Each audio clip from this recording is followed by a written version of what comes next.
السلام عليكم ورحمة الله وبركاته.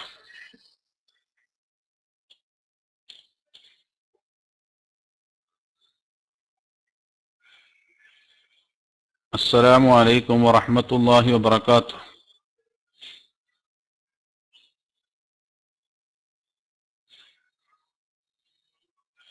أعوذ بالله من الشيطان الرجيم.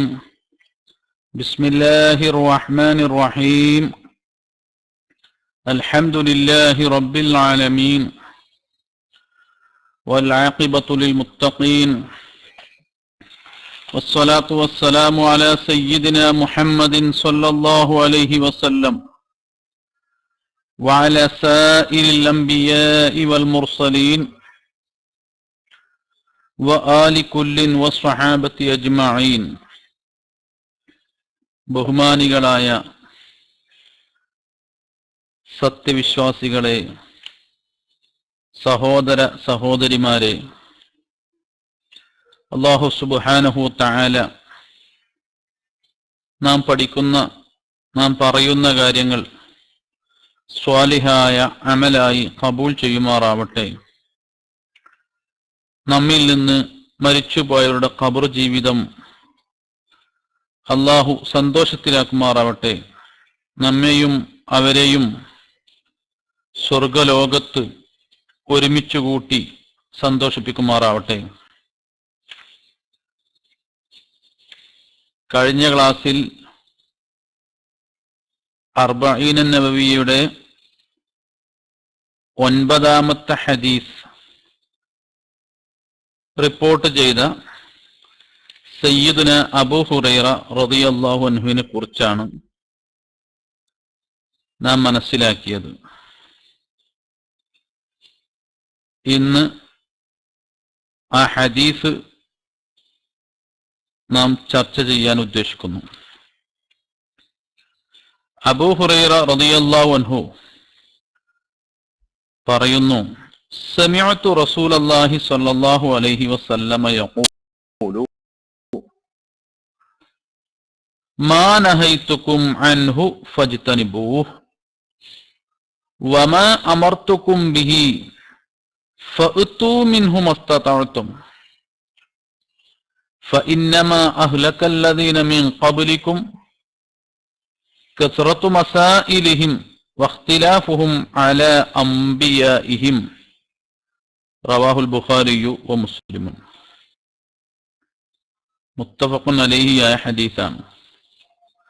അബൂ ഹുറൈറ റളിയല്ലാഹു അൻഹു പറയുന്നു, മാ നഹൈതുകും അൻഹു ഫജ്തനിബൂഹ്.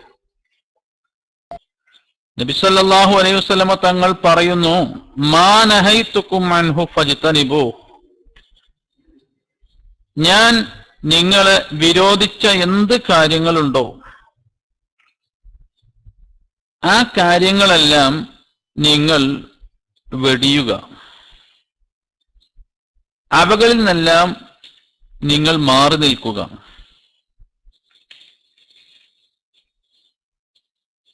എന്ന് പറഞ്ഞാൽ എല്ലാ കാര്യങ്ങളിലും റസൂലുള്ളാഹി സ്വല്ലല്ലാഹു അലൈഹി വസല്ലമ തങ്ങൾ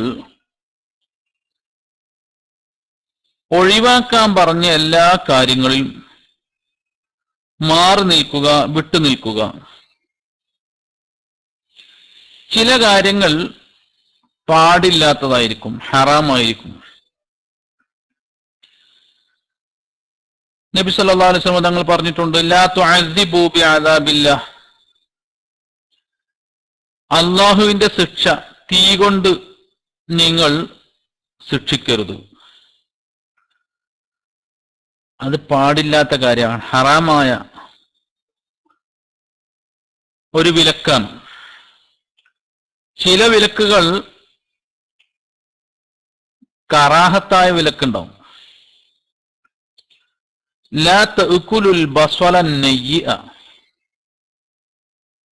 നിങ്ങൾ വേവിക്കാത്ത പച്ച ഉള്ളി തിന്നരുത്. അപ്രകാരം വേറൊരു ഹദീസ് കാണാം, ലാ തഅകുലു ബിശ്ശിമാൽ. ഇടത് കൈകൊണ്ട് നിങ്ങൾ കഴിക്കരുത്, തിന്നരുത്. ഇത് റസൂലുള്ളാഹി തങ്ങൾ വിരോധിച്ച കാര്യം തന്നെയാണ്. പക്ഷെ ഇത്തരം കാര്യങ്ങൾ എടുക്കൽ കറാഹത്ത്. എന്നാൽ ഈ ഹദീസ് കൊണ്ട് ഉദ്ദേശിക്കപ്പെടാവുന്നത് മാനഹൈതുക്കും അൻഹു ഫജ്തനിബു, നിങ്ങളെ ഞാൻ എന്തൊക്കെ വിരോധിച്ചോ അത് മുഴുവനും നിങ്ങൾ ഒഴിവാക്കുക. ചിലത് ഒഴിവാക്കൽ നിർബന്ധമായിരിക്കും. ചെയ്യൽ ഹറാമായ കാര്യങ്ങളാണെങ്കിൽ ഒഴിവാക്കൽ നിർബന്ധമായിരിക്കും, അത് ഒഴിവാക്കുക. ചില കാര്യങ്ങൾ ഒഴിവാക്കൽ നല്ലതായിരിക്കും, ചെയ്താൽ കറാഹത്ത് വരും. അത്തരം കാര്യങ്ങളും നിങ്ങൾ ഒഴിവാക്കുക. ഈ ഹദീസിന്റെ അർത്ഥപ്രകാരം എല്ലാ കാര്യങ്ങളും റസൂലുള്ളാഹി തങ്ങൾ വിരോധിച്ച മുഴുവൻ കാര്യങ്ങളും ഒഴിവാക്കണമെന്ന് തന്നെയാണ്. വമാ അമർത്തുക്കും ബിഹി, ഞാൻ നിങ്ങളോട് ചെയ്യാൻ ആവശ്യപ്പെട്ട മുഴുവൻ കാര്യങ്ങളും ഫഅ്തു മിൻഹു മസ്തതഅ്തും, നിങ്ങളുടെ കഴിവിന്റെ പരമാവധി നിങ്ങൾ അത് ചെയ്യുവിൻ. ചില കാര്യങ്ങൾ നിർബന്ധമായിരിക്കും. റസൂലുള്ളാഹി തങ്ങൾ നമ്മോട് കൽപ്പിച്ച ചില കാര്യങ്ങൾ നിർബന്ധമായിരിക്കും. ചില കാര്യങ്ങൾ ഉത്തമമായിരിക്കും. റസൂലുള്ളാഹി തങ്ങൾ പറഞ്ഞു, ഉക്ഫുലു ലി സിത്ത ഖിസ്വാൻ, 6 കാര്യങ്ങൾ നിങ്ങൾ എനിക്ക് വേണ്ടി മുറുകെ പിടിക്കുക, നിങ്ങളത് ഏറ്റെടുക്കുക. എന്നാൽ അക്ഫുൽ ലക്കും അൽ ജന്ന, നിങ്ങൾക്ക് വേണ്ടി ഞാൻ സ്വർഗവും ഏറ്റെടുക്കും. ഈ 6 കാര്യം നിങ്ങൾ നിർബന്ധമായും ചെയ്യുമെന്ന വിഷയം നിങ്ങൾ ഏറ്റെടുത്താൽ നിങ്ങൾക്ക് വേണ്ടി സ്വർഗം തരാൻ വേണ്ടി ജാമ്യം നിൽക്കും. സഹാബത്ത് ചോദിച്ചു, വമാഹിയ, ഏതാണ് നബിയെ 6 കാര്യങ്ങൾ?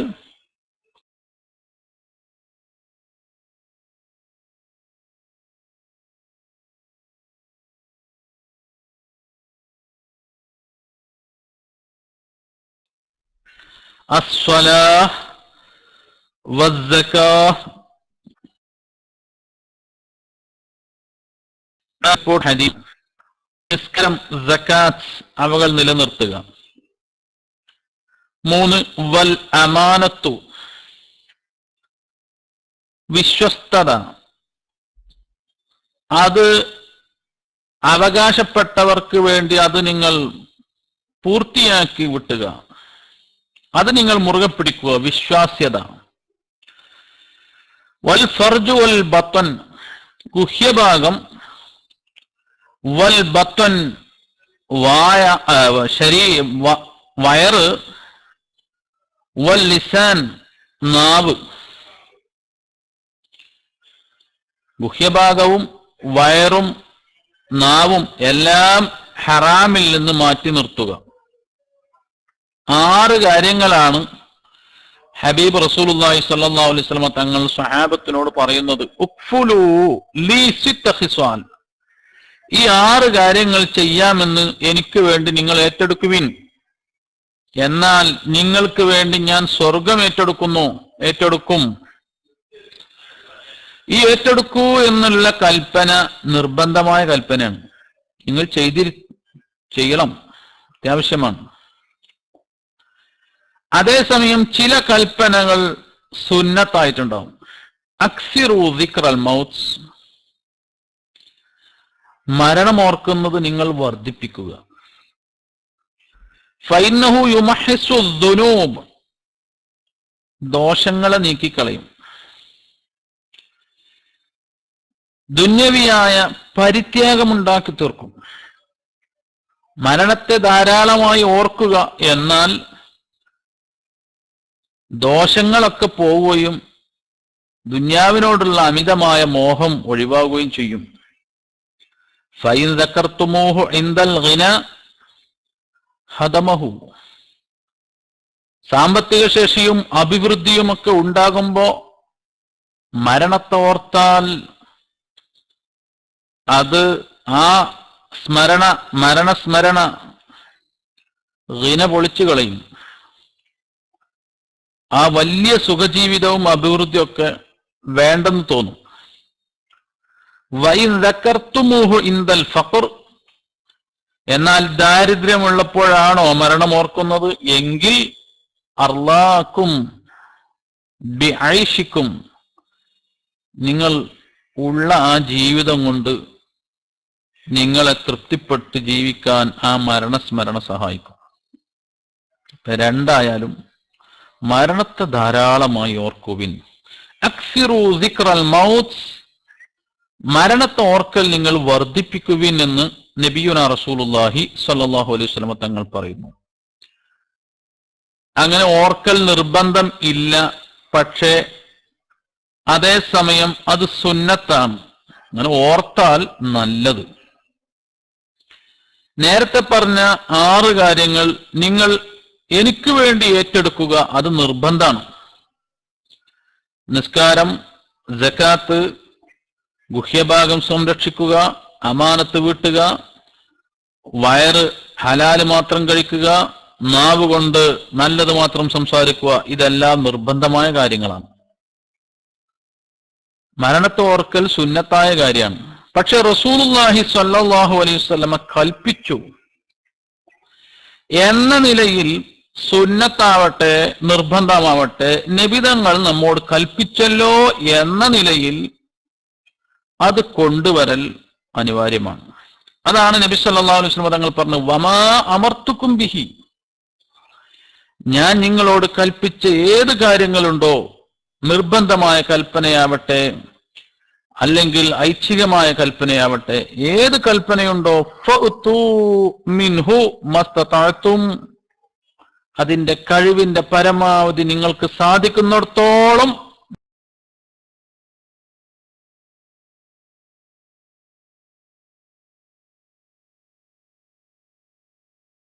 ഖുർആൻ നമ്മെ പഠിപ്പിക്കുന്നുണ്ട്. നിങ്ങൾ കഴിവിന്റെ പരമാവധി അള്ളാഹുവിന് തഖ്വ ചെയ്യുക, അള്ളാഹുവിനെ സൂക്ഷിക്കുക. ഇത്തഖുല്ലാഹ ഹഖ്ക തുഖാതിഹി, ഹക്കായ രൂപത്തിൽ സൂക്ഷിക്കേണ്ട രൂപത്തിൽ അള്ളാഹുവിനെ സൂക്ഷിക്കുക എന്ന ആയത്തിറങ്ങി. ആ ഹഖുത്തഖ്വ കൊണ്ട് ഉദ്ദേശിക്കുന്നത് അള്ളാഹു നമുക്ക് ചെയ്ത മുഴുവൻ നിഅമത്തുകൾക്കും നന്ദി ചെയ്യുക എന്നുള്ളതാണ്. എന്തെല്ലാം അനുഗ്രഹങ്ങൾ നമുക്ക് നൽകിയിട്ടുണ്ടോ അതിന് മുഴുവനും ശുക്ർ ചെയ്യുക. അപ്പോഴാണ് ഹക്കായ രൂപത്തിലുള്ള തഖ്വ ഒരാൾ നിറവേറ്റിയവനാവുള്ളൂ. അങ്ങനെ ആർക്കെങ്കിലും സാധിക്കുമോ? സാധിക്കില്ല. കാരണം അല്ലാഹു തആല നമുക്ക് നൽകിയ അനുഗ്രഹങ്ങൾ കോടാനുകോടി എന്ന് പറഞ്ഞ് നാം തൃപ്തിപ്പെടും. അതും ഒരു എണ്ണമാണ്. അതല്ല യഥാർത്ഥത്തിൽ. അനുഗ്രഹങ്ങൾ നിങ്ങൾക്ക് എണ്ണാൻ സാധിക്കുകയില്ല. എണ്ണാൻ ഒരുങ്ങിയാൽ തന്നെ വൈൻ തഴുതു, നിങ്ങൾ എണ്ണാൻ ഒരുങ്ങിയാൽ തന്നെ അത് എത്രയാണെന്ന് നിങ്ങൾക്ക് ക്ലിപ്തപ്പെടുത്തുവാൻ സാധ്യമല്ല എന്ന് പറയുന്നു. അതടിസ്ഥാനത്തിൽ എല്ലാ നിഅമത്തുകൾക്കും നന്ദി ചെയ്യുക എന്നുള്ളത് ഒരു മനുഷ്യനെ സംബന്ധിച്ചിടത്തോളം അസാധ്യമാണ്. ഇത്തഖുല്ലാഹ ഹഖ്ക തുഖാതിഹി, തഖ്വ ചെയ്യേണ്ട രൂപത്തിൽ ഹക്കായ രൂപത്തിലുള്ള തഖ്വ എന്ന് പറഞ്ഞാൽ ഒരു മനുഷ്യൻ അവന് അള്ളാഹു നൽകിയ മുഴുവൻ അനുഗ്രഹങ്ങൾക്കും നിഅമത്ത് ചെയ്താലേ അത് വീട്ടിയവനാവുകയുള്ളൂ. അപ്പൊ അത് സാധ്യമല്ല. അതുകൊണ്ട് തന്നെ ഈ ആയത്തിനെ വ്യാഖ്യാനിക്കുന്ന മറ്റൊരു ആയത്താണ് ഫത്തഖുല്ലാഹ മസ്തതഅതും, നിങ്ങൾ സാധിക്കുന്നത് പോലെ നിങ്ങൾ കഴിവിന്റെ പരമാവധി അള്ളാഹുവിനെ തഖ്വ ചെയ്യുക. നമ്മളോട് സാധിക്കുന്നത് പോലെ ചെയ്യാനേ പറഞ്ഞിട്ടുള്ളൂ. ലാ യുകല്ലിഫുല്ലാഹു നഫ്സൻ ഇല്ലാ വുസ്അഹാ. ഒരൊറ്റ ശരീരത്തോടും ആ ശരീരത്തിന്റെ കഴിവിന്റെ പരിധിയിൽപ്പെട്ട കാര്യങ്ങളല്ലാതെ അള്ളാഹു നിർബന്ധിക്കുന്നില്ല എന്ന് ഹദീസിൽ കാണാം. സാധിക്കുന്ന രൂപത്തിൽ ചെയ്താൽ മതി. ഒളുവിന്റെ അവയവങ്ങൾ മുഴുവനും കഴുകാൻ ഒരാൾക്ക് സാധ്യമല്ല എങ്കിൽ, എന്ന് പറഞ്ഞാൽ ഒരു പക്ഷേ രോഗം കാരണമോ അല്ലെങ്കിൽ വെള്ളം തികയാത്തത് കാരണമോ എല്ലാ അവയവങ്ങളും കൂടി കഴുകാൻ വയ്യ എങ്കിൽ സാധിക്കുന്നത്ര കഴുകിയാൽ മതി. ബാക്കിയുള്ളതിന് മറ്റ് പരിഹാര മാർഗങ്ങളുണ്ട്. തയമ്മം ചെയ്താൽ മതി. ഇനി ഒരാൾക്ക് തയമ്മം ചെയ്യാനും സാധിക്കൂല, ആകെ കത്തിക്കരിഞ്ഞ രൂപത്തിലാണ് കൈകളും മുഖവും മറ്റ് ഒക്കെ ഉള്ളത് എങ്കിൽ അവിടെ വെള്ളവും തൊടിക്കാൻ വയ്യ, മണ്ണും തൊടിക്കാൻ വയ്യ എങ്കിൽ അവന് സാധിക്കുന്നത് പോലെ ഫാഖിദു തഹൂറൈൻ, ഒളും വേണ്ട തയമ്മും വേണ്ട, ആ രൂപത്തിൽ നിസ്കരിച്ചാൽ മതി. എന്നാലും അവന്റെ ഇബാദത്ത് സഹിയാകും. സാധ്യമായ രൂപത്തിൽ അവന്റെ ഉളു സഹിയാകുമെന്ന് മഹാന്മാർ പഠിപ്പിക്കുന്നു. സാധിക്കുന്നത് പോലെ നിങ്ങൾ കൊണ്ടുവരിക. ഫർള് നിസ്കാരത്തിൽ നിന്ന് നിസ്കരിക്കൽ നിർബന്ധമാണ്. പക്ഷേ നിൽക്കാൻ സാധ്യമല്ലാത്ത രൂപം അവന്റെ ഭക്തി പോക്കിക്കളയുന്ന, ഭക്തി ഇല്ലാതെയാക്കുന്ന, അല്ലെങ്കിൽ അതിന്റെ പൂർണ്ണതയില്ലാക്കുന്ന രൂപത്തിലുള്ള ശക്തിയായ പ്രയാസം അവനുണ്ടെങ്കിൽ, രോഗമുണ്ടെങ്കിൽ അവൻ ഇരുന്ന് നിസ്കരിക്കാം. ഇരിക്കാനും സാധ്യമല്ല എങ്കിൽ ചെരിഞ്ഞു കിടന്ന് നിസ്കരിക്കാം. അതിനും സാധ്യമല്ലെങ്കിൽ അവൻ മലർന്നു കിടന്ന് നിസ്കരിക്കാം. ഇങ്ങനെ സാധിക്കുന്നതനുസരിച്ച് നിങ്ങൾ കൊണ്ടുവരിക. റുകൂഉം സുജൂദും സാധാരണ രൂപത്തിൽ കൊണ്ടുവരാൻ സാധിക്കുമെങ്കിൽ അങ്ങനെ ചെയ്യുക. അതും കൊണ്ടുവരാൻ സാധ്യമല്ലെങ്കിൽ തല കൊണ്ട് ആംഗ്യം കാണിച്ച് റുകൂഉം സുജൂദും ചെയ്യുക. അപ്പോൾ റുകൂഇനേക്കാൾ കൂടുതൽ താഴ്ത്തണം സുജൂദ് തല കൊണ്ട് ആംഗ്യം കാണിക്കുമ്പോൾ. തല കൊണ്ട് ആംഗ്യം കാണിക്കാനും സാധ്യമല്ലെങ്കിൽ കൺപോള കൊണ്ട് അവൻ ആംഗ്യം കാണിക്കണം. അതിനും സാധ്യമല്ലെങ്കിൽ മനസ്സുകൊണ്ട് ഈ റുകൂഉം സുജൂദും ഇങ്ങനെ ചെയ്യുന്നതായി വിചാരിക്കണം. കണ്ടോ, ഒരാൾ തീരെ സംസാരിക്കാൻ കഴിയാത്തവനാണ്. അവന്റെ നാവ് കൊണ്ട് അവന് സംസാരിക്കാൻ വയ്യ. അങ്ങനെയുള്ളവനും ഫാത്തിഹ അതുപോലെ അത്തഹിയാത്ത് പോലെയുള്ള നിർബന്ധമായ നിസ്കാരത്തിന്റെ ഖൗലിയായ ഫർളുകൾ അവന്റെ ഹൃദയത്തിൽ ഇങ്ങനെ നടത്തണം. ഇതാണ് മഹാന്മാരായ പണ്ഡിതന്മാർ പഠിപ്പിച്ചത്. ഈ ഹദീസിന്റെ അടിസ്ഥാനത്തിലാണ്. വമാ അമർത്തുക്കും ബിഹി ഫഅ്തു മിൻഹു മസ്തതഅ്തും. നിങ്ങളോട് വല്ല കാര്യങ്ങളും കൽപ്പിച്ചാൽ നിങ്ങളുടെ കഴിവിന്റെ പരമാവധി സാധിക്കുന്നിടത്തോളം അത് നിങ്ങൾ കൊണ്ടുവരുവിൻ. ഈ ഹദീസിലേക്ക് പോവാം. ഫഇന്നമാ അഹ്ലകല്ലദീന മിൻ ഖബ്ലികും കസ്റത്തു മസാഇലിഹിം. നിങ്ങളുടെ മുൻഗാമികളെ നശിപ്പിച്ച കാര്യം കസ്റത്തു മസാഇലിഹിം,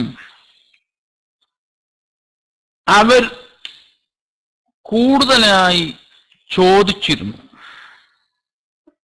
ആവശ്യമില്ലാതെ കാരണമില്ലാതെ വെറുതെ അമ്പിയാക്കന്മാരോട് ഓരോന്നോരോന്നിങ്ങനെ ആവശ്യപ്പെടുക, ചോദിക്കുക. ഒരു കാര്യം കൽപ്പിച്ചാൽ ആ കൽപ്പിച്ചത് ഉടനടി അനുസരിക്കുന്നതിന് പകരമായി കുറെ ചോദ്യങ്ങൾ അങ്ങനെ ഉന്നയിച്ച് വിഷയം സങ്കീർണമാക്കുക. അങ്ങനെയാണ് നിങ്ങളുടെ മുൻഗാമികളൊക്കെ നശിച്ചു പോയത്. ഹബീബ് റസൂലുള്ളാഹി സ്വല്ലല്ലാഹു അലൈഹി വസല്ലമ തങ്ങൾ പഠിപ്പിക്കുകയാണ്. അതിന് ഒരുപാട് ഉദാഹരണങ്ങളുണ്ട്. ഈസാ നബി അലൈഹിസ്സലാമിനോട് അവിടുത്തെ അനുയായികൾ ചോദിച്ചത് ഖുർആൻ പറയുന്നുണ്ട്, ഹൽ യസ്തതിഉ റബ്ബുക അൻ യുനസ്സില അലൈനാ മാഇദതൻ മിനസ് സമാ. ആകാശ ലോകത്തുനിന്ന് ഒരു സുപ്ര ഭക്ഷണത്തളിക ഞങ്ങൾക്ക് ഇറക്കിത്തരാൻ നിന്റെ റബ്ബിന് സാധിക്കുമോ എന്നാ ചോദിച്ചത്. മലക്കുകൾ ആകാശത്തുനിന്ന് ഇറങ്ങി വന്നു, മാഇദയുമായി ഇറങ്ങി വന്നു. ഭക്ഷണത്തളിക അലൈഹ സബ്അതു അർഗിഫത്തിൻ വസബ്അതു അഹ്വാത്തിൻ, 7 പത്തിരികളും 7 നല്ല മത്സ്യങ്ങളുമുണ്ട്. ഇവരാവശ്യപ്പെട്ടതനുസരിച്ചാണ് മലക്കുകൾ ഈസാ നബി അലൈഹിസ്സലാമിന് എത്തിച്ചു കൊടുക്കുന്നത്. ഇവർ ചോദിച്ചിട്ടില്ലേ, ഇങ്ങനെ ഒരു ദൃഷ്ടാന്തം ഇവർ അങ്ങോട്ട് ചോദിക്കുന്നില്ലെങ്കിൽ അതവിടെ ഇറങ്ങൂല. അതിറങ്ങിയ ശേഷം അവർ അതിൽ നിന്ന് നന്നായി വയറ് നിറച്ചും കഴിച്ചു. വയറ് നിറഞ്ഞു. സയ്യിദുന അബ്ദുല്ലാഹിബ്നു അബ്ബാസ് റളിയല്ലാഹു അൻഹുവിനെ തൊട്ട് ഇമാം ഖുർത്തുബി ഉദ്ധരിക്കുന്നുണ്ട്, അവർ നന്നായി വയറ് നിറച്ചു. ഹദീസിൽ കാണാം, ഉൻസിലത്തിൽ മാഇദതു മിനസ് സമാഇ ഖുബ്സൻ വലഹ്മ. ഇമാം തിർമിദി റിപ്പോർട്ട് ചെയ്യുന്ന ഹദീസ് കാണാം, ആകാശത്ത് നിന്ന് ആ ഭക്ഷണത്തളിക ഇറക്കപ്പെട്ടു. ഖുബ്സൻ വലഹ്മൻ, കുറെ പത്രിയും മാംസവുമായിട്ട് ഇറങ്ങി. ഫഉമിറു അല്ലാ യഖൂനു വലാ യദ്ഖിറു ലിഗദ്. അവരോട് കൽപ്പിക്കപ്പെട്ടു, നിങ്ങൾ ആരെയും വഞ്ചിക്കാൻ പാടില്ല, ചതിക്കാൻ പാടില്ല. ഇന്ന് എല്ലാവരും കഴിക്കുക, നാളത്തേക്ക് വേണ്ടി ഇത് ബാക്കി സൂക്ഷിക്കാൻ പാടില്ല. ഇതായിരുന്നു അവരോട് കൽപ്പിക്കപ്പെട്ടത്. ഫഹാനു വദ്ദഖറു, അവർ ഈ കൽപ്പന ധിക്കരിച്ച് അവർ ചതി പ്രവർത്തിക്കുകയും അവർ പിറ്റേന്നത്തേക്ക് വേണ്ടി ഭക്ഷണം സൂക്ഷിച്ചു വെക്കുകയും ചെയ്തു. ഫമുസിഹു ഖിറദതൻ വഖനാസീർ, അവരെ കൊരങ്ങന്മാരും അതുപോലെ പന്നികളുടെ രൂപത്തിലുമായി കോലം മറിക്കപ്പെട്ടു എന്ന് സയ്യിദുനാ റസൂലുള്ളാഹി സ്വല്ലല്ലാഹു അലൈഹി വസല്ലമ തങ്ങൾ പഠിപ്പിക്കുകയാണ്. ആദ്യമേ ഈ മാഇദ, ഈ ഭക്ഷണത്തളിക സുപ്ര അവർ ചോദിച്ചിട്ടില്ലെങ്കിൽ ഇവിടെ ഒന്നും വരാനില്ല. അതേസമയം ചോദിച്ചപ്പോൾ അതനുസരിച്ച് അവർ ആ കൽപ്പന അനുസരിച്ച് നിൽക്കേണ്ടതായിരുന്നു. അങ്ങനെ നിൽക്കാത്തത് കൊണ്ട് അവർ കോലം മറിഞ്ഞുപോയി, അള്ളാഹുവിന്റെ അദാബ് ഇറങ്ങിപ്പോയി. അതാണ് റസൂലുള്ളാഹി തങ്ങൾ പറഞ്ഞത്, നിങ്ങളുടെ മുൻഗാമികളൊക്കെ നശിച്ചു പോകാൻ കാരണം അവരുടെ അമിതമായ ചോദ്യങ്ങളാണ്. മൂസാ നബി അലൈഹിസ്സലാമിനോട് അവിടുത്തെ ഖൗമ് ചോദിച്ചല്ലോ, അരിനല്ലാഹ ജഹ്റത്തൻ, അരിനല്ലാഹ ജഹ്റത്തൻ, അള്ളാഹുവിനെ പരസ്യമായി ഞങ്ങൾക്കൊന്ന് കാണിച്ചു തരൂ, ഞങ്ങൾ അങ്ങനെ ഒന്ന് ആരാധിക്കട്ടെ. നേർക്ക് നേരെ കണ്ണുകൊണ്ട് കണ്ട് ആരാധിച്ചാൽ അത് വലിയ കാര്യമാണല്ലോ, ഒന്ന് കാണിച്ചതാണ്. ഇവരിത് ചോദിക്കേണ്ട താമസം ഉടനെ ഈ ചോദിച്ച ഉടനെ ആകാശത്തുനിന്നൊരു തീനാളം വന്ന് അവരെ കരിച്ചു കളഞ്ഞു. അവർ കരിഞ്ഞുപോയി, നാമാവശേഷമായി പോയി. മൂസാ നബി അലൈഹിസ്സലാം പറയുന്നത് കേട്ട് അവർ വിശ്വസിച്ച് ആ വിശ്വാസം ഉൾക്കൊണ്ട് കർമ്മങ്ങൾ അനുഷ്ഠിച്ചാൽ മതി. പക്ഷെ അള്ളാഹുവിന് നേർക്ക് നേരെ കാണിച്ചു തരണം എന്ന് അവർ വീണ്ടും ആവശ്യപ്പെട്ടത് കൊണ്ട് അദാബ് ഇറങ്ങി. അതുപോലെ മറ്റൊരിക്കൽ ഉദ്ഉ ലനാ റബ്ബക യുബയ്യിൻ ലനാ മാ ഹിയ.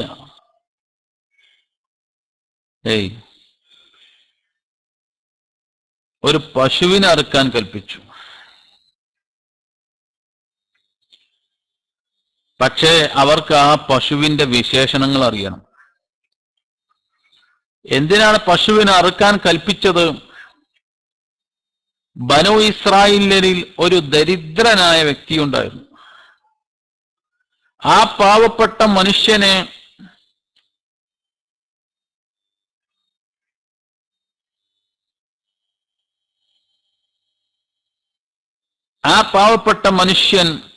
തന്റെ സഹോദരന്റെ പുത്രനെ, തന്റെ ജ്യേഷ്ഠന്റെ മകനെ വധിച്ചു. അതല്ലെങ്കിൽ ജ്യേഷ്ഠനെ, അങ്ങനെയും കാണാം ഹദീസിൽ. ഏതോ ഒരു ബന്ധുവിനെ, ഇബ്ന അമ്മിഹി, വധിക്കാൻ കാരണം എന്താണ്? നമുക്ക് ഏതായാലും സമ്പത്തൊന്നുമില്ല, സഹോദരന് സമ്പത്തുണ്ടല്ലോ, അപ്പൊ വധിച്ചു കഴിഞ്ഞാൽ അവന്റെ ഇർസെടുക്കാലോ, അനന്തര സ്വത്ത് എന്റെ ഇതിലേക്ക് വരുമല്ലോ. അങ്ങനെ കൊന്ന ശേഷം വഴിയിൽ തട്ടി. ആരാണത് കൊന്നത്? ആർക്കും അറിയില്ല. മൂസാ നബി അലൈഹിസ്സലാമിനോട് ഈ വിഷയം പോയി ശ്രദ്ധയിൽപ്പെടുത്തി. മൂസാ നബി അലൈഹിസ്സലാം ആരാണ് ഘാതകൻ, കൊന്ന ആളെ അറിയണല്ലോ, അതിനു വേണ്ടി പരിശ്രമിക്കുകയാണ്. ഇങ്ങനെ ആളെ പിടുത്തം കിട്ടാതെ ആയപ്പോൾ ബനൂ ഇസ്രായേല്യർ മൂസാ നബി അലൈഹിസ്സലാമിനോട് പറഞ്ഞു, സൽ ലനാ റബ്ബക ഹത്താ യുബയ്യിനഹു. ഓ നബിയെ, നിങ്ങൾ നിങ്ങളുടെ റബ്ബിനോട് ചോദിക്കൂ, റബ്ബ് വ്യക്തമാക്കി തരും ആരാണ് ഘാതകനെന്ന്, റബ്ബ് പറഞ്ഞു തരുമല്ലോ എന്ന് മൂസാ നബി അലൈഹിസ്സലാമിനോട് ബനൂ ഇസ്രായേല്യർ പറഞ്ഞപ്പോൾ മൂസാ നബി അള്ളാഹുവിനോട് ചോദിച്ചു, അള്ളാഹുവിനോട് ദുആ ചെയ്തു. അള്ളാഹു തആല മൂസാ നബി അലൈഹിസ്സലാമിന് വഹി അറിയിച്ചു കൊടുത്തു, ഘാതകനെ തിരിയാനുള്ള മാർഗം. ഇന്നല്ലാഹ യഅ്മുറുക്കും അൻ തസ്ബഹു ബഖറതൻ, വിശുദ്ധ ഖുർആൻ പറയുന്നുണ്ട്, നിങ്ങളൊരു പശുവിനെ അറുക്കണമെന്ന് നിങ്ങളോട് അള്ളാഹു കൽപ്പിക്കുന്നു. ഇത് കേട്ടപ്പോ അവർക്ക് വല്ലാത്ത അത്ഭുതം. പശുവിനെ അറുത്താൽ എങ്ങനെ ഈ കൊന്നയാളെ കിട്ടുക? അവർ അത്ഭുതത്തോടത്ഭുതം. അപ്പൊ പിന്നെ അവർക്ക് ഓരോരോ ചോദ്യങ്ങളായി. ഉദ്ഉ ലനാ റബ്ബക യുബയ്യിൻ ലനാ മാ ഹി. റബ്ബിനോട് നീ ചോദിച്ചു നോക്ക്, റബ്ബ് വെളിവാക്കി തരും ആ പശു എങ്ങനത്തെ പശുവാണ്, ഏത് വിശേഷണമാണ് ആ പശുവിനുള്ളത്.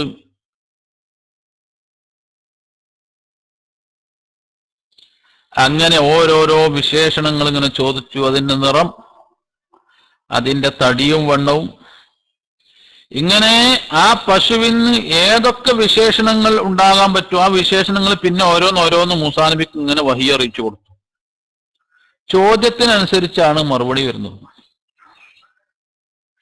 ആദ്യമേ ഏതെങ്കിലും ഒരു പശുവിനെ അറുത്താൽ ആ വിഷയം അവിടെ നിറവേറുമായിരുന്നു, ആ കൽപ്പനക്ക് അവർ അനുസരിച്ചതായി പരിഗണിക്കപ്പെടാമായിരുന്നു. പക്ഷേ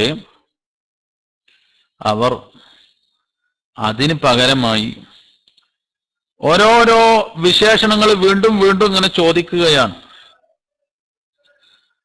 അങ്ങനെ നോക്കുമ്പോ ഇനി ആ പശുവിനെ കണ്ടെത്തണം. അന്ന് അവർ പശുവിന് വേണ്ടി നടത്തിയ അന്വേഷണത്തിൽ അള്ളാഹു കൽപ്പിച്ചതുപോലെയുള്ള ഒരു പശുവേ ഉള്ളൂ. ഒരു വ്യക്തിയുടെ അരികിൽ ഒരൊറ്റ പശു മാത്രമേ ഉള്ളൂ. അയാളാണെങ്കിലോ അതിന് ഭയങ്കര വിലയാണ് പറയുന്നത്. ഈ പശുവിനെ നിങ്ങൾക്ക് ഞാൻ തരണമെങ്കിൽ ഇത്ര കാശ് തരണം. വാങ്ങല്ല, നിർവാഹമല്ല. കാരണം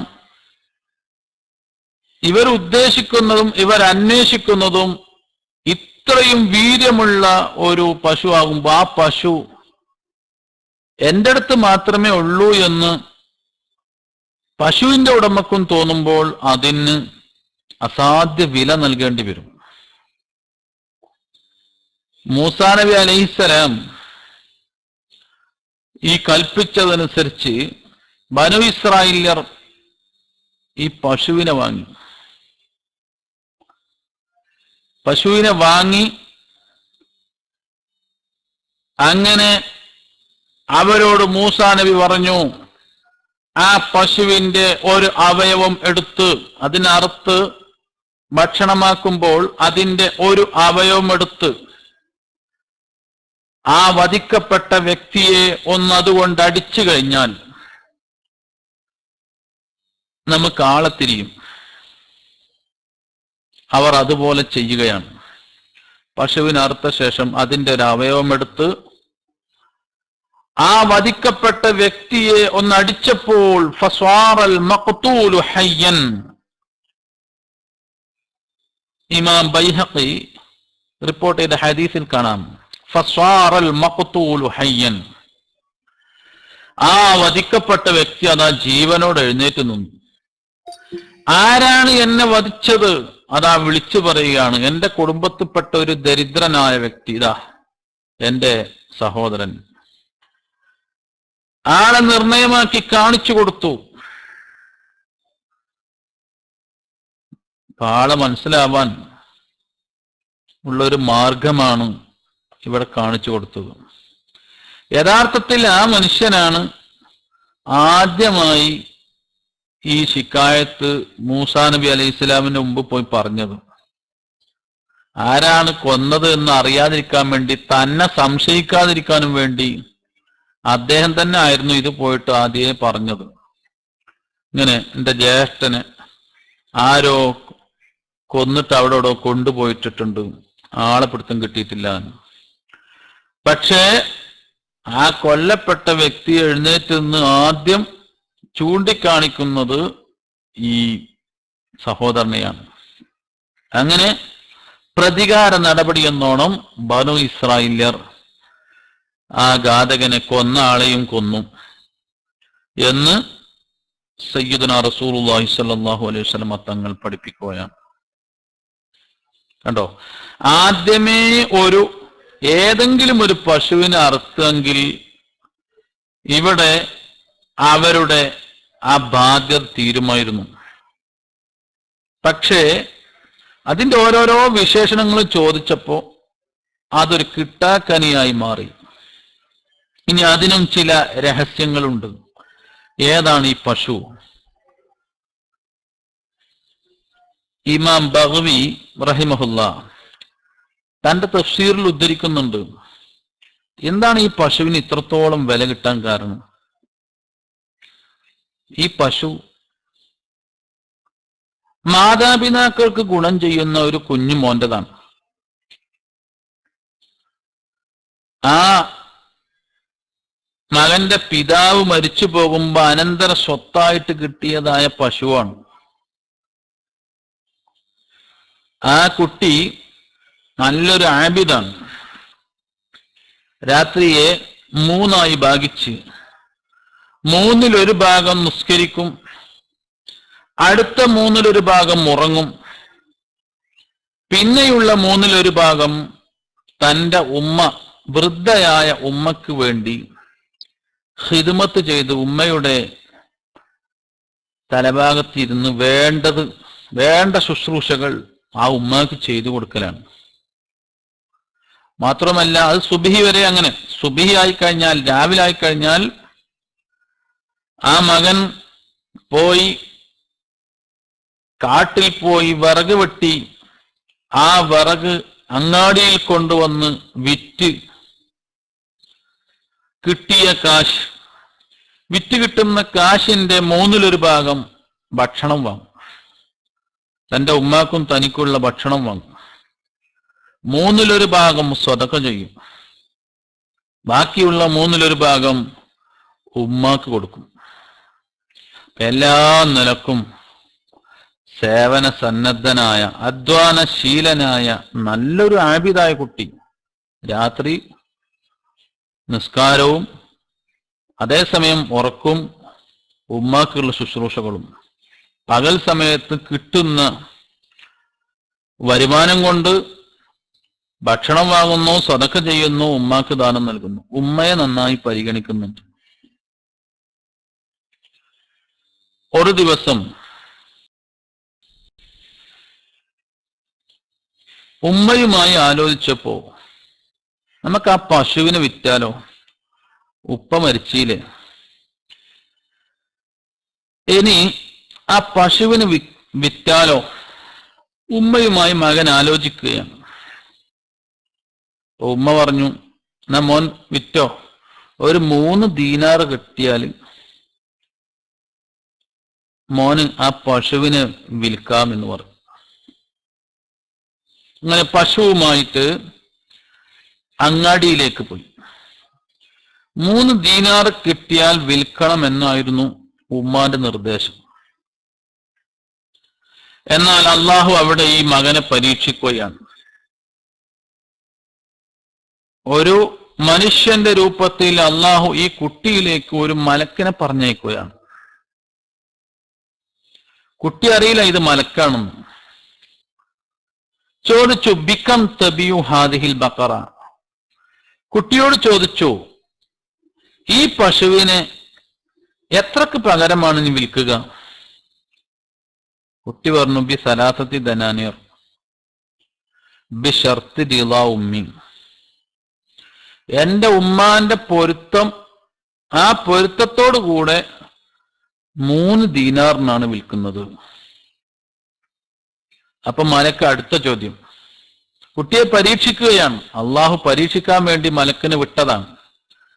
മലക്ക് അടുത്ത ചോദ്യം, എഴുത്തീക്ക സിത്തത ദനാനിർ വലാ തുഷാവിർഹ, ഞാൻ നിനക്ക് 6 ദീനാർ തരാം, പക്ഷെ നീ ഉമ്മയുമായിട്ട് ഈ വിഷയം ചർച്ച ചെയ്യാൻ പാടില്ല. അപ്പൊ മകൻ പറഞ്ഞു, ലൗ അഅതൈതനി വസ്നഹാ ദഹബൻ ലം ആഖുദുഹു ഇല്ലാ ബിറിളാഹ, ഈ പശുവിന് എത്ര തൂക്കമുണ്ടോ അത്രയും തൂക്കം സ്വർണം തന്നെ നിങ്ങൾ തന്നാൽ തന്നെ ഉമ്മാക്ക് പൊരുത്തല്ലെങ്കിൽ ഞാൻ അത് വാങ്ങൂല, വിലയായിട്ട് വാങ്ങൂല. ഉമ്മ പറഞ്ഞാലല്ലാതെ ഞാൻ വില വാങ്ങൂല. അതുകൊണ്ട് എന്റെ ഉമ്മ എന്നോട് വിൽക്കാൻ പറഞ്ഞ 3 ദീനാറിനാണ്. നിങ്ങൾ 6 ദീനാർ എന്ന് ഉമ്മനോട് ആലോചിക്കരുത് എന്ന് പറഞ്ഞാൽ ഞാൻ അതിന് കൂട്ട് നിൽക്കില്ല. അങ്ങനെ പശുവുമായിട്ട് ഉമ്മാന്റെ അടുത്ത് പോയി ഉമ്മാനോട് കാര്യം പറഞ്ഞു. അപ്പോൾ ഉമ്മ പറഞ്ഞു, ഇർജി, പോയിക്കോ മോനെ, ഫബിഅഹാ ബിസിത്തതി ദനാനിർ അലാ റിളാ മിന്നി, മോൻ അത് 6 ദീനാറിന് വിറ്റോ, എന്റെ തൃപ്തിയുണ്ട്, മോൻ വിറ്റോ. ഉമ്മ പറഞ്ഞു. ഉമ്മാന്റെ അനുസരണയുള്ള അടിമയായി മകനായി ആ മകൻ വീണ്ടും അങ്ങാടിയിലേക്ക് പോയി. അപ്പോഴും വരുന്നു മലക്ക്.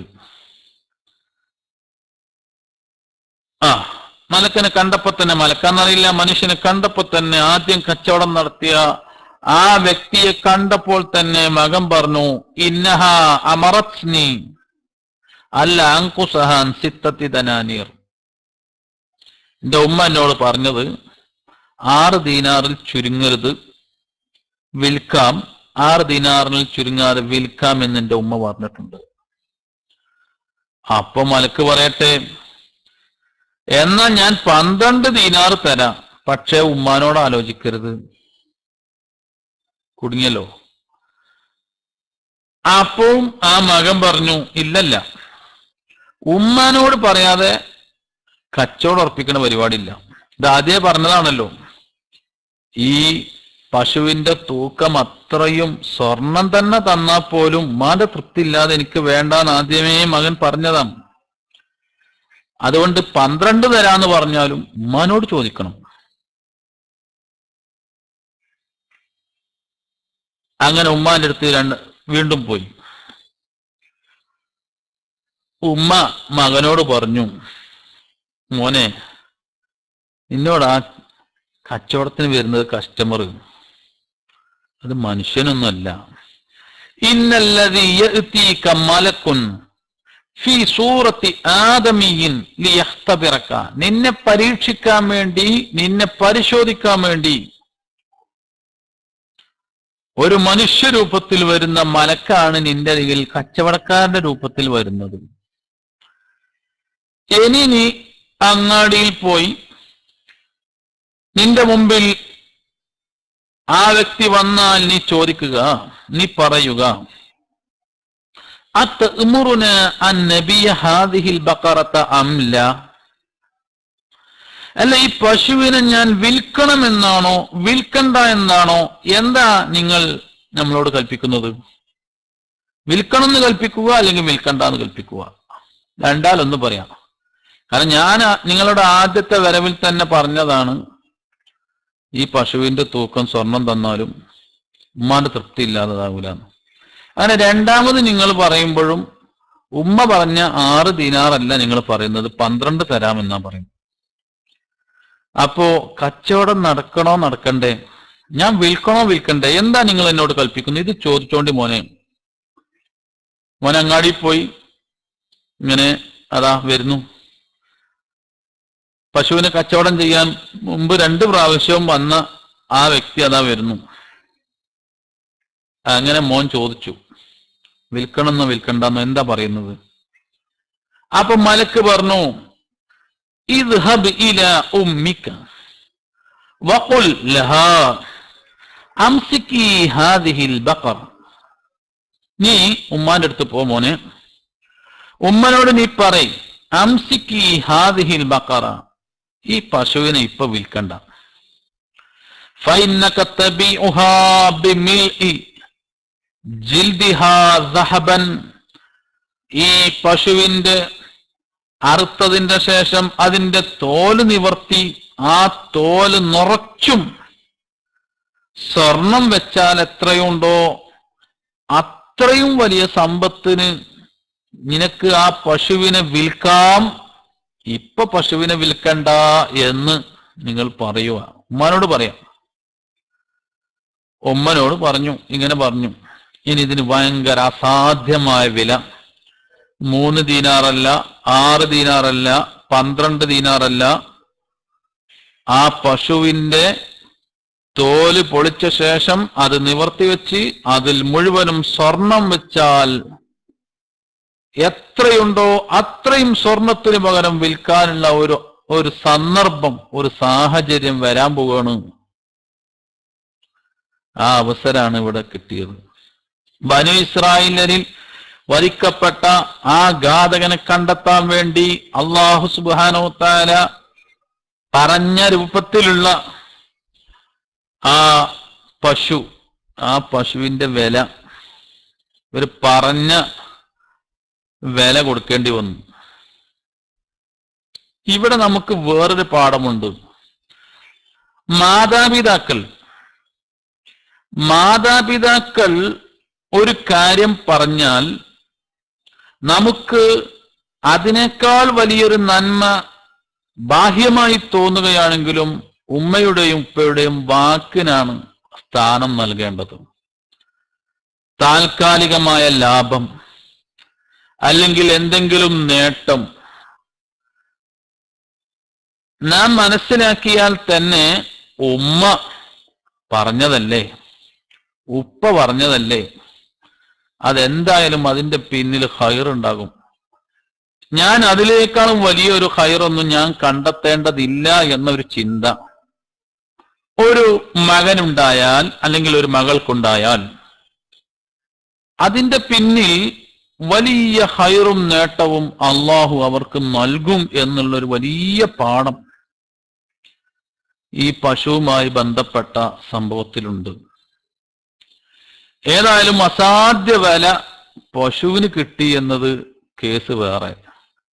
ഇത്രയും വീര്യപ്പെട്ട ഒരു പശു, ആ പശുവിന് അറുക്കേണ്ടി വന്നത് എന്താണ്? അതാണ് നമ്മളെ വിഷയം.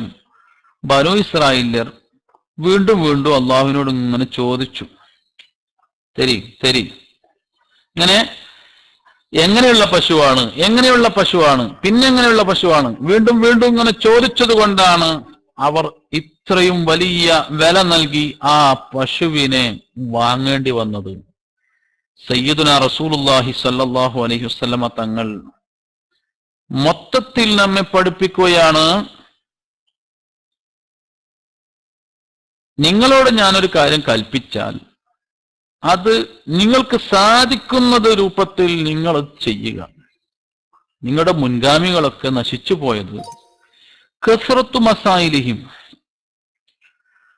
അവർ കൂടുതലായി അമ്പിയാക്കന്മാരോട് ചോദിച്ചത് കൊണ്ടാണ് അവർ നശിച്ചുപോയത്. ഒരു കാര്യം കൽപ്പിച്ചാൽ ആ കൽപ്പനയുടെ ലാഹിർ അനുസരിച്ച്, ബാഹ്യമനുസരിച്ച് എങ്ങനെയാണോ അത് അങ്ങനെയാണ് നിൽക്കുക. റസൂലുള്ളാഹി സ്വല്ലല്ലാഹു അലൈഹി വസല്ലമ തങ്ങൾ സഹാബത്തിനെ പഠിപ്പിക്കുകയാണ്, ഇന്നി അക്റഹു ലക്കും സലാസൻ ഖീല വഖാൽ വഇളഅത്തൽ മാൽ വകസ്റത്തസ് സുആൽ. സദഖ റസൂലുള്ളാഹി. 3 കാര്യങ്ങൾ ഞാൻ നിങ്ങൾക്ക് വേണ്ടി വെറുക്കുകയാണ്. അത് നല്ല സ്വഭാവമല്ല ഈ 3 ഒന്ന് ഖീല വഖാല. ഖീല വഖാല, അവിടെ പറഞ്ഞു ഇവിടെ പറഞ്ഞു, ഇങ്ങനെ പറയപ്പെട്ടു എന്നിങ്ങനെ പറയാം. അങ്ങനെ കണ്ടതും കേട്ടതുമെല്ലാം എടുത്ത് ഉദ്ധരിക്കുക. ഖീല വഖാൽ. ഈ കാലഘട്ടത്തിൽ നാം വളരെയധികം ശ്രദ്ധിക്കേണ്ടതാണ്. നമുക്ക് കിട്ടുന്ന മെസ്സേജുകൾ സത്യമാണെന്ന് ബോധ്യപ്പെടാതെ, ഉറപ്പില്ലാതെ അത് ഷെയർ ചെയ്യുകയാണ്, പബ്ലിഷ് ചെയ്യുകയാണ്. ഖീല വഖാൽ. ആര് പറഞ്ഞു, ആരോ പറഞ്ഞു, നമുക്കറിയില്ല, ഉറപ്പില്ലാത്തത് പ്രചരിപ്പിക്കുകയാണ്. ഖീല വഖാല യാ റസൂലുള്ളാഹി വെറുത്തു. വഇളഅത്തൽ മാൽ, മുതല് ദുർവിനിയോഗം ചെയ്യുക, ആവശ്യമില്ലാതെ മുതൽ ദൂർത്തടിക്കുക. വകസ്റത്തസ് സുആൽ, കൂടുതലായി ചോദിക്കുക, വസ്വാസിന്റെ ഭാഗമാണ്. ആവശ്യമുള്ളതൊക്കെ ചോദിക്കുന്നത് ശരിയാണ്, സംശയം തീർക്കാൻ എന്ന നിലക്ക് ചോദിക്കുന്നത് ശരിയാണ്. അതേസമയം അതല്ലാതെ വസ്വാസിന്റെ ഭാഗമായി വീണ്ടും വീണ്ടും വീണ്ടും ഇങ്ങനെ ചോദിക്കുക എന്നുള്ളത് അത് അത്ര നല്ല കാര്യമല്ല, ഞാൻ വെറുക്കുന്നു. നബിയുനാ റസൂലുള്ളാഹി സ്വല്ലല്ലാഹു അലൈഹി വസല്ലമ തങ്ങൾ പറയുകയാണ്. അതേസമയം മറുപടി പറയുന്നവർ വീണ്ടും വീണ്ടും ചോദിക്കാൻ പറ്റിയ രൂപത്തിലാവരുത്, അത് ഉൾക്കൊള്ളുന്ന എല്ലാ തലങ്ങളെയും സ്പർശിച്ചുകൊണ്ടാവണം മറുപടി. അപ്പൊ അങ്ങനെ ആയാലോ ഇങ്ങനെ ആയാലോ എന്നതിന് വീണ്ടും വീണ്ടും മറുപടി പറയാൻ പറ്റിയ രൂപത്തിലാവരുത്. ആ മറുപടി അറബിയിൽ പറഞ്ഞാൽ ജാമിയും മാനിയുമാവണം, എല്ലാറ്റിനെയും ഉൾക്കൊള്ളിക്കുന്ന രൂപത്തിലുള്ള ഒരു മറുപടിയാവണം ചോദ്യത്തിനുണ്ടാവേണ്ടത്. അല്ലാതെ ഒരു ഭാഗം മാത്രം പറഞ്ഞു വെക്കുക, ഇനിയും ചോദിക്കട്ടെ, ചോദിക്കുന്നതിന് മറുപടി പറയാം, ചോദിക്കുമ്പോ പറയാം എന്ന രൂപത്തിലാവാതെ, ഒരു ദായി പ്രബോധകൻ തന്റെ പ്രബോധിതന് മറുപടി നൽകേണ്ടത് അവന്റെ സംശയങ്ങൾ പരമാവധി ഇല്ലാതെയാകുന്ന രൂപത്തിലായിരിക്കണം. പിന്നെ നബി സല്ലല്ലാഹു അലൈഹി വസല്ലം തങ്ങൾ പറഞ്ഞു, നശിക്കാനുള്ള മറ്റൊരു കാരണം വഖ്തിലാഫുഹും അലാ അംബിയാഇഹിം, ഹദീസിന്റെ അവസാന ഭാഗം, ഫഇന്നമാ അഹ്ലകല്ലദീന മിൻ ഖബ്ലികും, നിങ്ങളുടെ മുൻഗാമികൾ നശിച്ചു പോയത്, അവരെ നശിപ്പിച്ചു കളഞ്ഞ കാര്യം, കസ്റത്തു മസാഇലിഹിം, അവർ കൂടുതലായി ചോദിച്ചതാണ്. വഖ്തിലാഫുഹും അലാ അംബിയാഇഹിം, അവരുടെ നബിമാരെ അവർ ധിക്കരിക്കലുമാണ്. യഹൂദികൾ മൂസാ നബി അലൈഹിസ്സലാം അവരോട് കൽപ്പിച്ചപ്പോൾ ആ കൽപ്പനയെ അവർ ധിക്കരിച്ചു. നസാറാക്കളോട് ഈസാ നബി അലൈഹിസ്സലാം കൽപ്പിച്ചപ്പോൾ ആ കൽപ്പനകളെ അവർ ധിക്കരിച്ചു. അതൊക്കെയാണ് അവർ നശിക്കാൻ കാരണം. മൂസാ നബി അലൈഹിസ്സലാം യഹൂദികളോട് പറഞ്ഞു, വെള്ളിയാഴ്ച യൗമുൽ ജുമുഅ വലിയ മഹത്വമുള്ള ദിവസമാണ്. നിങ്ങൾ ഇബാദത്തിന് വേണ്ടി സജ്ജരാവുകയാണ് വേണ്ടത്. അന്ന് മറ്റ് ജോലികളൊക്കെ നിർത്തിവെക്കണം. എന്നാൽ ആ യഹൂദികളിൽ ഒരു വിഭാഗം പറഞ്ഞു, നമുക്ക് സാറ്റർഡേ ഹോളിഡേ, ശനിയാഴ്ചയാണ് നമ്മളെ പരിപാടി, വെള്ളിയാഴ്ച നമ്മൾ അങ്ങനെ ചെയ്യുന്നില്ല. അപ്പൊ അല്ലാഹു തആല അവരെ മേൽ കുറച്ച് ഗൗരവത്തോടു കൂടെ പറഞ്ഞു, എന്നാൽ വെള്ളിയാഴ്ച ദിവസം മത്സ്യബന്ധനം പാടില്ല, മീൻ പിടിക്കാൻ പാടില്ല. അതവർക്ക് വിലക്കി. അപ്പോഴാവട്ടെ അവരെ മനസ്സിൽ തോന്നുന്നത് എന്താണെന്നറിയോ? വെള്ളിയാഴ്ച മീൻ പിടിക്കരുത് എന്നല്ല പറഞ്ഞത്, മത്സ്യം പിടിക്കരുത് എന്നല്ല പറഞ്ഞത്, നമുക്ക് പിടിക്കണ്ട. വെള്ളിയാഴ്ച എല്ലാ മത്സ്യങ്ങളെയും നമ്മുടെ വലയിൽ വീഴാൻ പറ്റിയതായ ഒരു കാര്യം അത് നമുക്ക് ചെയ്തു വെക്കാം. വെള്ളിയാഴ്ച നമ്മൾ മത്സ്യം പിടിക്കണ്ട. നല്ല വെള്ളാണ്, കടലിൽ നല്ല വെള്ളാണ്. വെള്ളിയാഴ്ച നല്ല മത്സ്യവും കിട്ടും. അതേസമയം വെള്ളിയാഴ്ച അത് പിടിക്കരുത് എന്ന് പറഞ്ഞാല് മത്സ്യം വെള്ളിയാഴ്ചയെ പോലെ ശനിയാഴ്ച ഇല്ല, അത് ആഴക്കടലിലേക്ക് പോവുകയാണ്. ഈ നല്ല മത്സ്യം കിട്ടുന്ന അന്ന് മത്സ്യം പിടിക്കരുത് എന്ന് പറഞ്ഞാൽ ഇത് വല്ലാത്തൊരു പുലിവാലായി പോവല്ലോ. അതുകൊണ്ട് പിശാച് അവർക്ക് തോന്നിപ്പിച്ചു കൊടുക്കുകയാണ്. അതിനൊരു കാര്യം ചെയ്യാം, ശനിയാഴ്ച പിടിക്കുന്നതുകൊണ്ട് കുഴപ്പമില്ലല്ലോ, ശനിയാഴ്ച പിടിക്കാം, വെള്ളിയാഴ്ച മത്സ്യം ശേഖരിക്കുകയും ചെയ്യാം. ശേഖരിക്കാൻ ഒരു യുക്തി, കടലിൽ നിന്ന് ഒരു വലിയ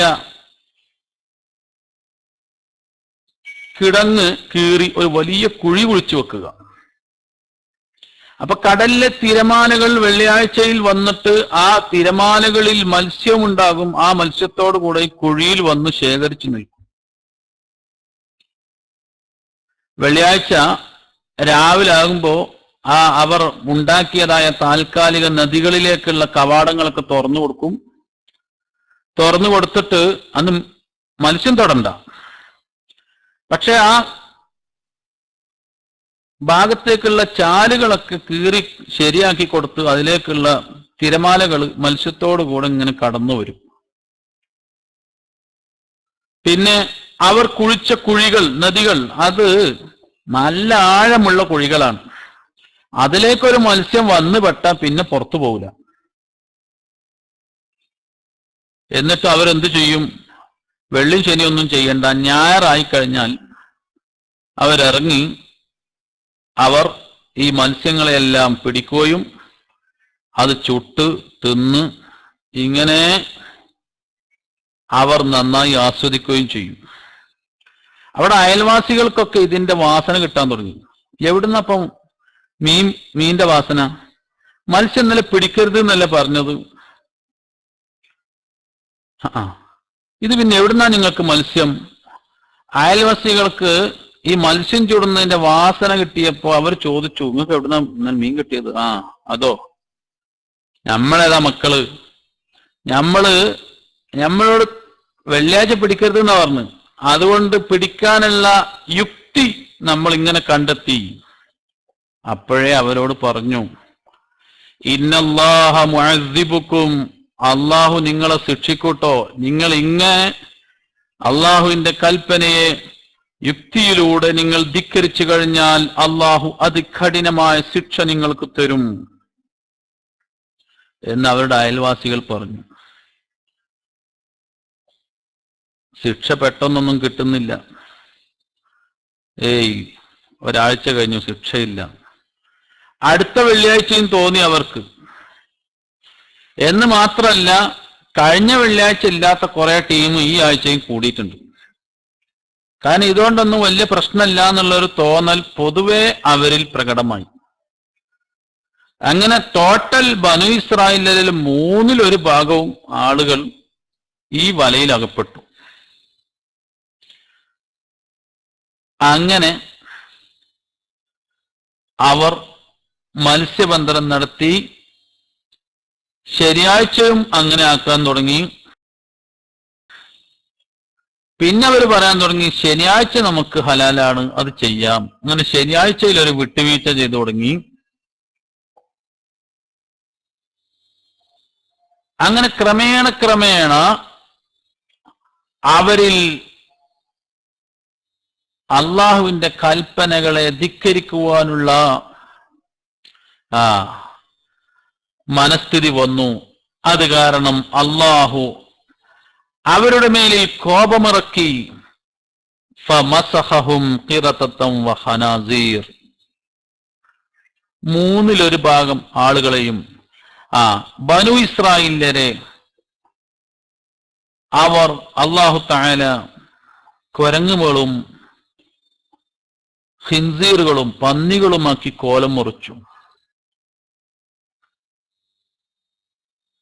അങ്ങനെ അള്ളാഹുവിന്റെ വലിയ നാശം, അദാബ് ബനു ഇസ്രായേലിൽ. കാരണം വഖ്തിലാഫുഹും അലാ അംബിയായിഹിം, അംബിയാക്കന്മാർ ഒരു കാര്യം കൽപ്പിച്ചാൽ, അവരുടെ നബി മൂസാ നബി അലൈഹിസ്സലാം ഒരു കാര്യം കൽപ്പിച്ചപ്പോൾ ആ കൽപ്പനയെ അവർ ധിക്കരിക്കുകയാണ് ചെയ്തത്. ഹബീബ് റസൂലുള്ളാഹി സ്വല്ലല്ലാഹു അലൈഹി വസല്ലമ തങ്ങൾ ഈ ഉമ്മത്തിന് ഓർമ്മിപ്പിച്ചു കൊടുക്കുകയാണ്, ഞാൻ നിങ്ങളെ എന്ത് വിരോധിച്ചോ അത് നിങ്ങൾ ഒഴിവാക്കുക, ഞാൻ എന്ത് കൽപ്പിച്ചോ അത് നിങ്ങൾ എടുക്കുക, നിങ്ങളുടെ കഴിവിന്റെ പരമാവധി എടുക്കുക. നിങ്ങളുടെ മുൻഗാമികളൊക്കെ നശിച്ചു പോവാൻ കാരണം അവരുടെ കൂടുതലായ ചോദ്യങ്ങളും അവർ അമ്പിയാക്കന്മാരെ ധിക്കരിച്ചതുമാണ് എന്ന് നബി സല്ലല്ലാഹു അലൈഹി വസല്ലമ തങ്ങൾ നമ്മെ പഠിപ്പിക്കുകയാണ്. റസൂലുള്ളാഹി തങ്ങൾ ഒരു കാര്യം പറഞ്ഞാൽ, ചെയ്താൽ, അത് പഠിപ്പിച്ചു തന്നാൽ അതിന് പിന്നെ ന്യായങ്ങളും മറ്റും പറഞ്ഞ് അതിനെ ധിക്കരിക്കുകയല്ല വേണ്ടത്.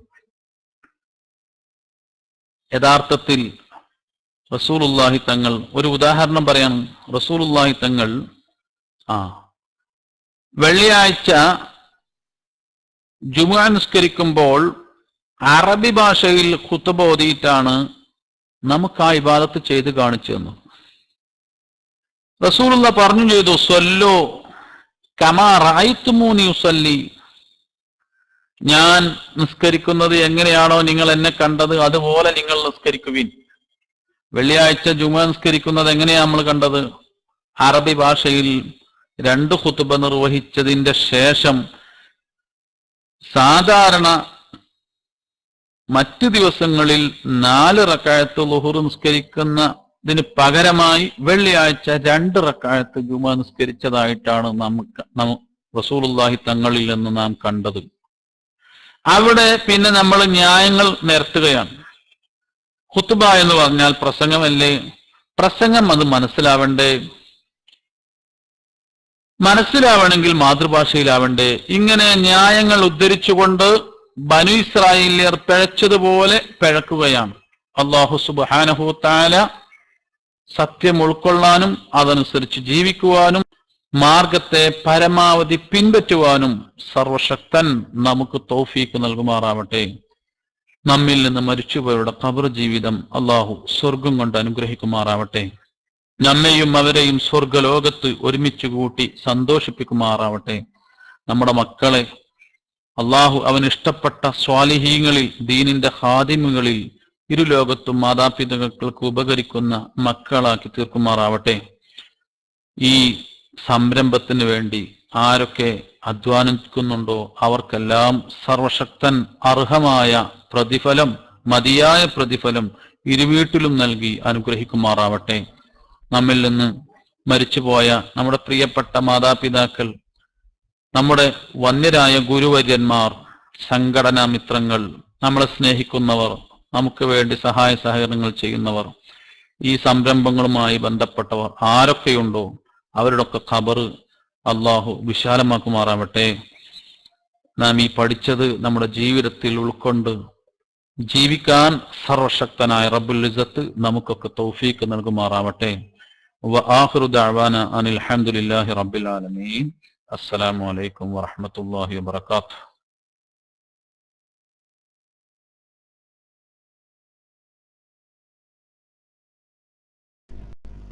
വലൈക്കും അസ്സലാം വറഹ്മത്തുള്ളാഹി തആല വബറകാതുഹു. ജസാക്കുമുല്ലാഹ് ഖൈറൽ ജസാ യാ ഉസ്താദ്. അൽഹംദുലില്ലാഹ്, വളരെയധികം റാഹത്തും സന്തോഷവുമായി അല്ലാഹു സുബ്ഹാനഹു വ തആല ബർക്കത്ത് ചെയ്യുമാറാവട്ടെ അവിടുത്തെ എല്ലാ കാര്യങ്ങളിലും. തുടർന്നും നമുക്ക് ആഴ്ചയിൽ 2 ദിവസം ബഹുമാനപ്പെട്ട ഉസ്താദിൻ്റെ വളരെ വിലപ്പെട്ട ക്ലാസ് നമുക്ക് ലഭിക്കുമാറാവട്ടെ. അതിനുള്ള എല്ലാ സൗകര്യങ്ങളും സാഹചര്യങ്ങളും അല്ലാഹു എളുപ്പമാക്കി കൊടുക്കുമാറാവട്ടെ. വളരെ തിരക്കിനിടയിലും നമുക്കറിയാം, ദുബൈയിലെ സുന്നത്ത് ജമാഅത്തിൻ്റെ പ്രവർത്തന മേഖലയിൽ വിശ്രമമില്ലാതെ അവിശ്രമം അതിനുവേണ്ടി ശ്രമിക്കുന്ന, അതിനുവേണ്ടി സമയം ചിലവഴിക്കുന്ന ബഹുമാനപ്പെട്ട ഉസ്താദുകൾക്ക് നമ്മുടെ ക്ലാസ് റൂമിൽ വന്ന് സംഘടനയുടെ ഔദ്യോഗിക ഓൺലൈൻ ക്ലാസ് റൂമായ ഇസ്ലാമിക് മീഡിയ മിഷൻ ക്ലാസ് റൂമിൽ വളരെ പ്രധാനപ്പെട്ട വിഷയം ഹദീസ് ക്ലാസ് നമുക്ക് എടുത്തു തരുന്നു. അള്ളാഹു എല്ലാ നിലയിലും ഉയർച്ചയും വളർച്ചയും നൽകുമാറാവട്ടെ. നമ്മുടെ ക്ലാസ് റൂമിൽ വന്ന് ഈ പ്രധാനപ്പെട്ട വളരെ നമുക്കെല്ലാവർക്കും ഉപകരിക്കുന്ന, 2 ലോകത്തേക്കും നമുക്ക് ഉപകാരപ്രദമാകുന്ന ഈ ക്ലാസ്സിനോട് സഹകരിക്കുകയും നമ്മുടെ ക്ലാസ് റൂമിൽ വന്ന് ഐഡി ഇടുകയും വളരെ സജീവമാക്കുകയും ചെയ്ത എല്ലാവർക്കും അള്ളാഹു അർഹമായ പ്രതിഫലം നൽകി അനുഗ്രഹിക്കുമാറാവട്ടെ.